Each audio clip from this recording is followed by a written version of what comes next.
അസാധ്യ കാര്യങ്ങളുടെ മധ്യസ്ഥൻ ആരാണെന്ന് കോട്ടയത്തോ ചങ്ങനാശ്ശേരിയിലുള്ള ഏതെങ്കിലും ഒരു കത്തോലിക്കനോട് ചോദിച്ചാൽ അയാൾ പറയും വിശുദ്ധ യൂദാ തദേവൂസാണ് അസാധ്യ കാര്യങ്ങളുടെ മധ്യസ്ഥൻ എന്ന്.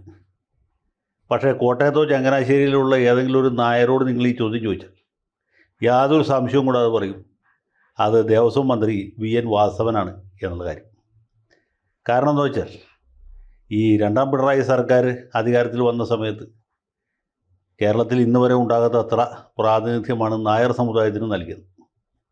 പണ്ട് ഈ നായന്മാരും ഈഴവരും കൂടി ലീഗിൻ്റെ 5ാം മന്ത്രി വന്നപ്പോൾ എന്തൊക്കെ പുകിലും പുക്കാറുമാണ് നടത്തിയത്. അതിനൊക്കെ ഒരു പരിഹാരമായിട്ട് ഒരുപാട് നായന്മാർക്ക് അക്കോമഡേഷൻ കൊടുത്തു എന്ന് മാത്രമല്ല, നായർ സമുദായത്തിൽ നിന്ന് രാജേഷിനെ സ്പീക്കറാക്കി, പിന്നെ ചീഫ് വിപ്പായിട്ട് ജയരാജനെ കൊണ്ടുവന്നു.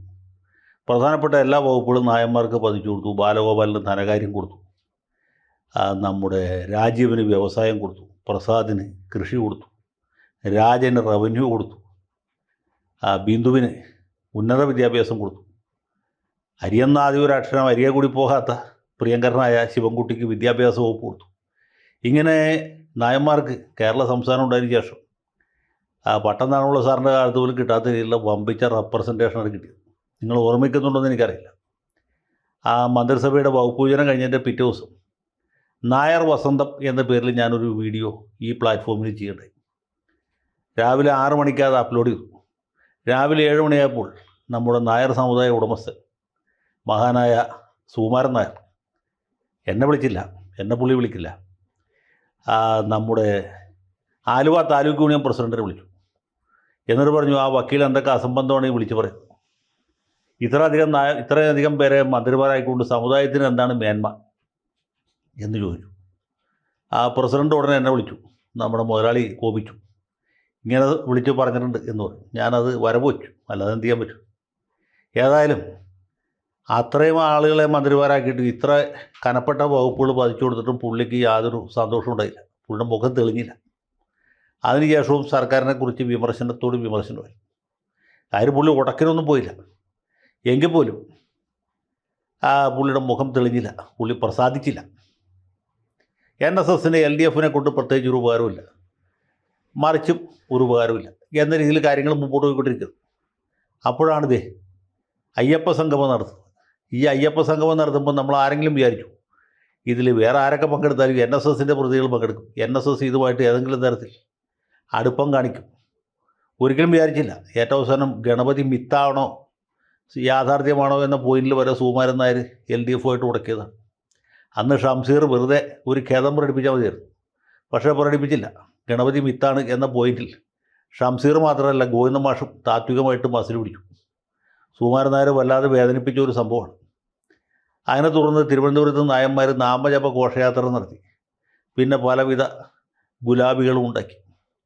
പാർലമെൻറ്റ് തെരഞ്ഞെടുപ്പിൽ നായന്മാരെല്ലാവരും ക്യൂ നിന്നിട്ട് LDFനെതിരായിട്ട് വോട്ട് ചെയ്തു. മിക്കവാറും പേര് BJPക്ക് വോട്ട് ചെയ്തു, കുറച്ച് പേര് കോൺഗ്രസിന് വോട്ട് ചെയ്തു. അപൂർവത്തിൽ അത്യപൂർവം നായന്മാർ മാത്രം CPMനും ഇടതുമുന്നണിക്ക് വോട്ട് ചെയ്തു.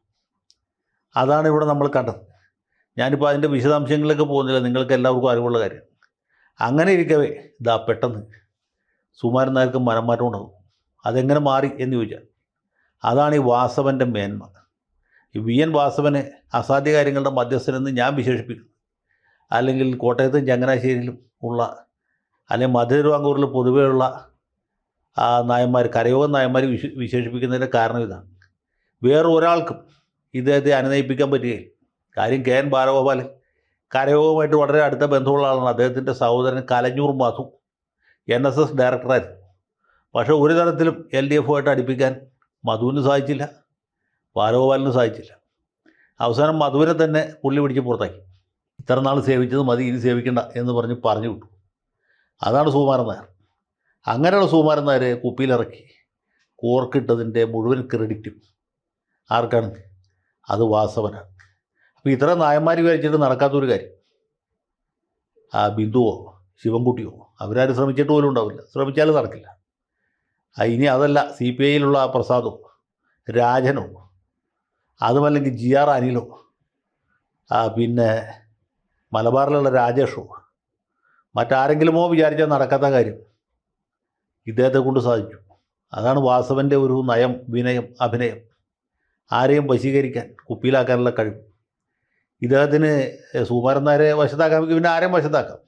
കത്തോലിക്ക മെത്രാന്മാരായാലും ഓർത്തഡോക്സ് സഭയിലോ യാക്കോബായ സഭയിലോ മർത്തോമ സഭയിലോ ഏത് സഭയിലെ മെത്രാനെ വേണമെങ്കിലും ഏൽപ്പിച്ചു കൊടുത്താൽ മതി. മിനിറ്റ് കൊണ്ട് പുള്ളി ആളെ വശത്തായിക്കളെ. അദ്ദേഹത്തിൻ്റെ ആ ചിരിയും പഞ്ചാര വർത്തമാനവും സ്നേഹപൂർണ്ണമായ പെരുമാറ്റവും പറഞ്ഞ വിശ്വസിക്കില്ല. ഒരു മാർക്സിസ്റ്റുകാരനെ നമുക്ക് കാണാൻ ബുദ്ധിമുട്ടാണ്. യാതൊരു മസിൽ പിടുത്തവും ഇല്ലാത്ത ഒരാൾ ഒറ്റ മിനിറ്റ് കൊണ്ട് പുള്ളി ആരെയും സുഹൃത്തായിക്കളെ. ആ മുഖത്തേക്ക് പോയി കഴിഞ്ഞാൽ ആർക്കും നോ എന്ന് പറയാൻ പറ്റില്ല. ഈ പെരുന്നയിൽ കയറി ചെന്നാൽ ഒരു മാർക്സിസ്റ്റുകാരനോട് പുള്ളി ഇരിക്കാൻ പറയില്ല, ബി ജെ പിക്കാരോടും പറയില്ല. പെരുന്നയിൽ ഇരിക്കാൻ സീറ്റുള്ള ഒറ്റക്കൊരു ബി ജെ പിക്കാരനുള്ളത് PS ശ്രീധരൻപിള്ള, കുമ്മനം രാജശേഖരനോ അല്ലെങ്കിൽ രാജീവ് ചന്ദ്രശേഖരനോ ആരെ അങ്ങോട്ട് കയറ്റില്ല. ആ വശത്തേക്ക് പോകാൻ സമ്മതിക്കില്ല. കാരണവരുടെ മുമ്പിൽ കൂടി എന്താണ് വിലങ്ങനെ പറക്കില്ല. അത്തരം പ്രതാപശാലിയാണ്. സുരേഷ് ഗോപിക്കുണ്ടായ ദൂരാനുഭവം നിങ്ങൾക്ക് ഓർമ്മയുണ്ടാവുമെന്ന് ഞാൻ വിചാരിക്കും. അല്ലെങ്കിൽ VM സുധീറിനുണ്ടായ അനുഭവം നമുക്ക് മറക്കാറായിട്ടില്ല. അത്രയും പ്രതാപശാലിയാണ്.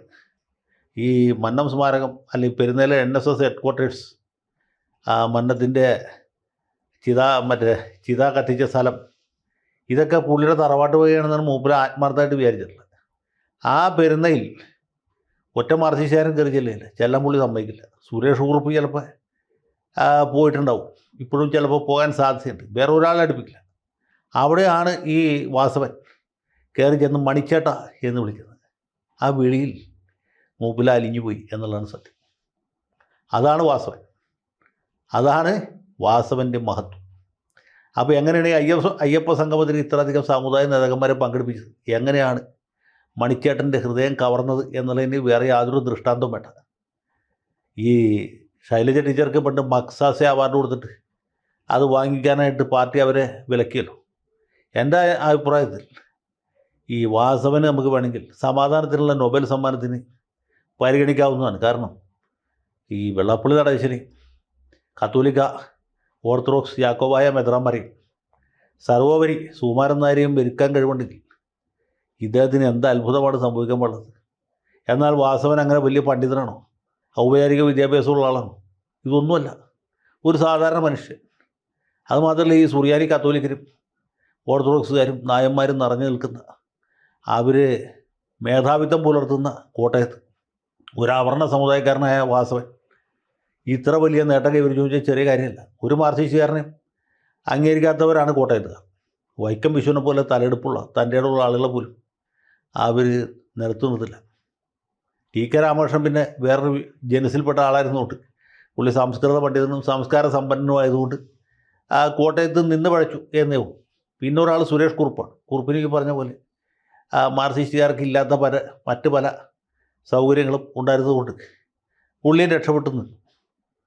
പക്ഷേ ഇത് രണ്ടും അല്ലാതെ വേറൊരാൾക്ക് അവിടെ പിടിച്ചേക്കാൻ പറ്റില്ല. മാർക്സിസ്റ്റുകാരെ പൊതുവെ ഇഷ്ടമല്ലാത്തവരാണ്. വെറുക്കുന്നു എന്ന് പറഞ്ഞാൽ പോലും തെറ്റില്ല. അത്രയും യാഥാസ്ഥിതികരാണ് കോട്ടയത്തുകാർ.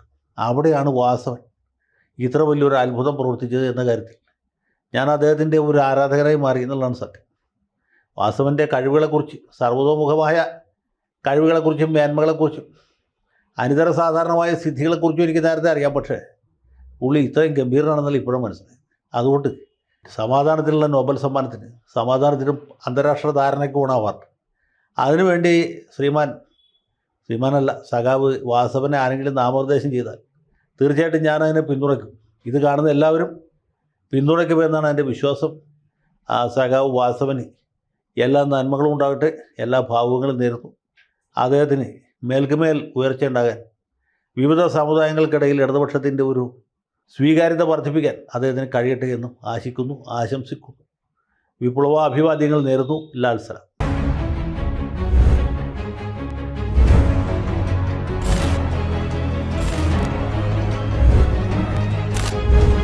കൂടുതൽ വാർത്തകളും വിശേഷങ്ങളും നിങ്ങളിലേക്ക് എത്താൻ ABC മലയാളം സബ്സ്ക്രൈബ് ചെയ്യുക, ബെൽ ബട്ടണും അമർത്തുക.